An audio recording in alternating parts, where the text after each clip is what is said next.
Good morning.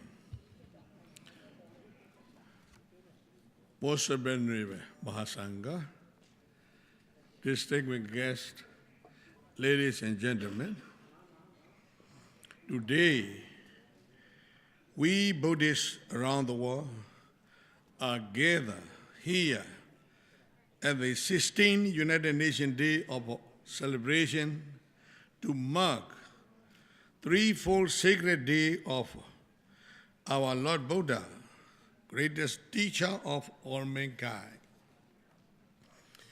It has been 2,642 years since the Sakyamuni Gautama was born.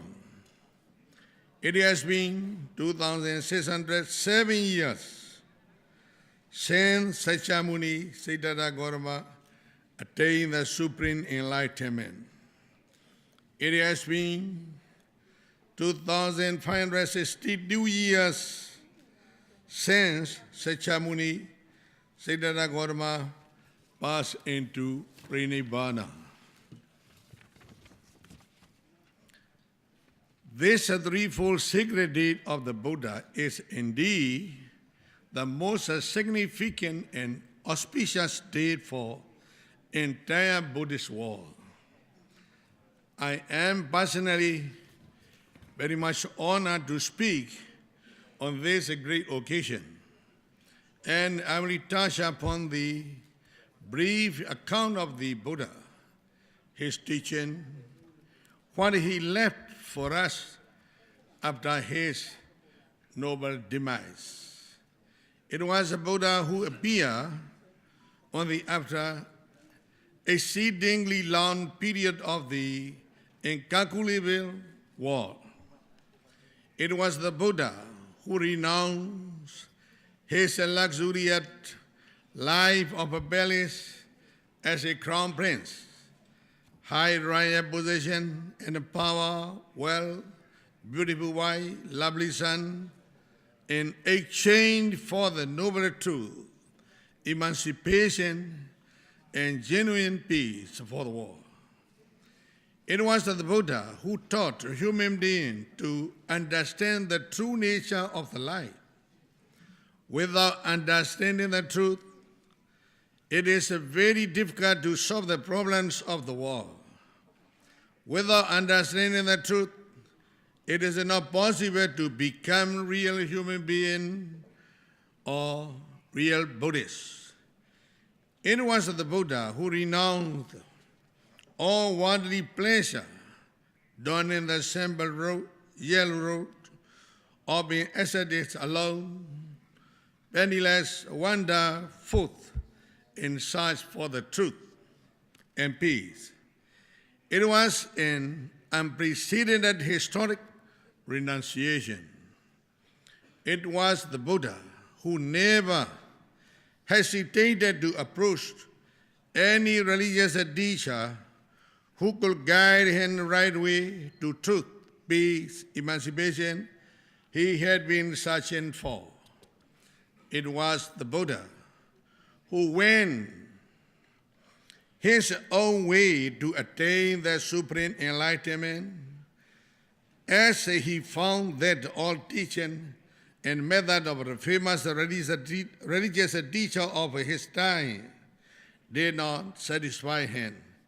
It was the Buddha who expounded the middle way, the Four Noble Truths, by his own efforts, by his own striving, by his own wisdom, unaided and guided by any supernatural agency, which could not be expounded by any ascetic, priest, god, Mara, Brahma in this world. It was the Buddha who indicated misguided men to refuge only in the noble character that have a practice in wisdom. They have penetrated through their own striving.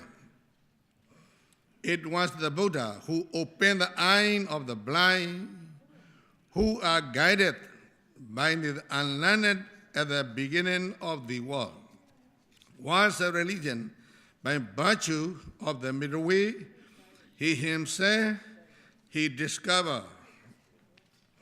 It was the Buddha who always asserted, if one is endowed with the wisdom and character, sila and panya,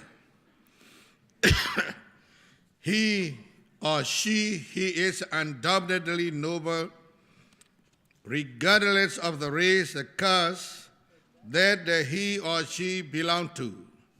It is the wisdom and character, sila and panya, that play a better role in living better, meaningful life. If one lack of one of them, both, one's life will be insecure, unstable, and meaningless. It was the Buddha. It has been 2,560 years since the Buddha, who untiringly admonished human beings with such a noble and invaluable teaching, took his noble demise. On his demise, he did not take anything with him but only peace he had achieved. But he left his teaching, the Dhamma, which is the truth and peace, also way to the practice of the Dhamma. Most beneficial, ladies and gentlemen, the way to wisdom and character, the truth and peace, emancipation he expounded is not confined to any particular race, particular religion, and particular nation. The Dhamma Buddha expounded is neither optimism nor pessimism. It is the way to realize the truth in reality. It has nothing to do with the dogmatic extremism and racialism. The Buddha and the Dhamma do not belong to the Buddhists only. The Dhamma is open for all pure-hearted and noble-hearted people. It belongs to the general inheritance of all cultivated men who can think clearly with their open mind. Most venerable ladies and gentlemen, in my conclusion that we always pay our unswerving tribute to the Buddha, who is endowed with such a most glorious and virtuous attribute as the peerless teacher of all being. Though 2,560 years have elapsed since the passing of the Buddha,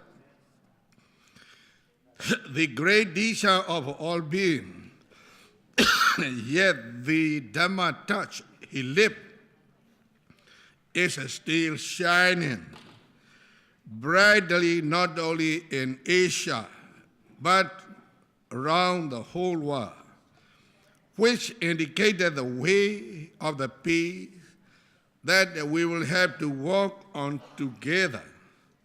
I sincerely wish all human beings to live together in the peace and harmony on our common platform of wisdom and character, sila and panya, as he guided our greatest teacher, the Buddha. May the sublime Dhamma prevail in its pristine purity in every corner of the world. Thank you all.